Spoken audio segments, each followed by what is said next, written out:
Half-Blood Princess. You'll have to excuse the fanning of my projector. I'm watching Harry Potter right now. That's gonna be really noisy. It's fine, it's fine. Hello. That's right, I'm in the middle of a Harry Potter marathon. Who would have guessed it? So I thought now would be a good time to make my own Hufflepuff jumper. If you watched my Harry Potter studio tour video, then you'll know that I was planning on doing this.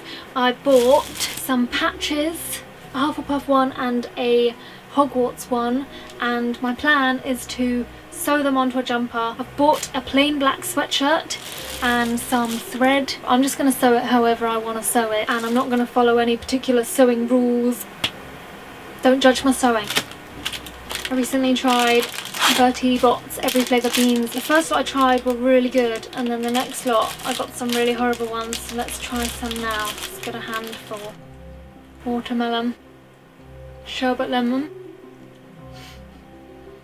grass. I've had this one already. It's not that bad. Oh no, it's cinnamon.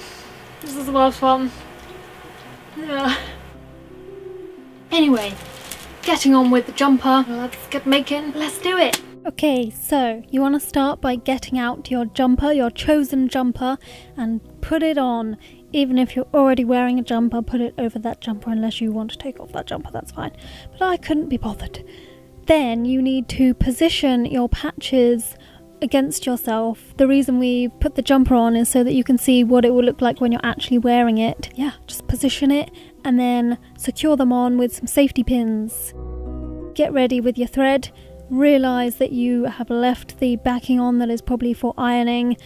Unless you've already taken that off, then you are clever person. Then stab yourself with a needle and start to sew on your patches. I just sewed all the way around the edge, a little way in from the edge, and just go all the way around any way you fancy.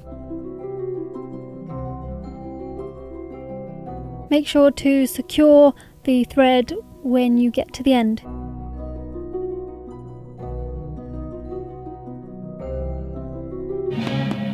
Now that your first patch is done, it's time to do the second patch, which for me is going on the arm.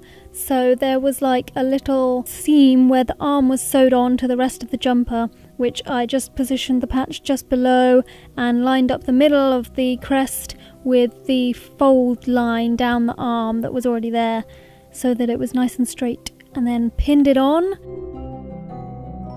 I've just finished the Half-Blood Prince and moved on to Deathly Hallows Part 1. Halfway through the jumper, got one more patch to do. Let's do this. Then I sewed all the way around the edge, just like with the first patch. For me, it was quite difficult to get the needle through these patches because they're quite thick, so that's probably why I hurt my fingers so much. But I just found it easiest to keep the needle on the outside of the jumper. I mean, that's probably how you're supposed to sew anyway, but you know. Also, I'm pretty sure that these are iron-on patches, but just letting you know, you can sew them on as well.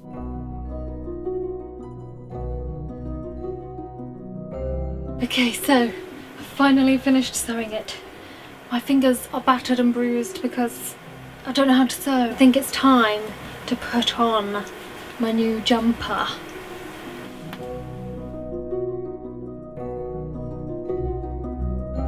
It's not too bad. I think it's alright. I did sew on the Hufflepuff patch a little bit wonky. So that is how I've made my own Hufflepuff jumper. If you decide to make a jumper of your own, I'd love to see what you make. It doesn't have to be the same as this, but I would love to see your own creations. I will see you again in the next video. Bye! Making my own way with my Hufflepuff jumper.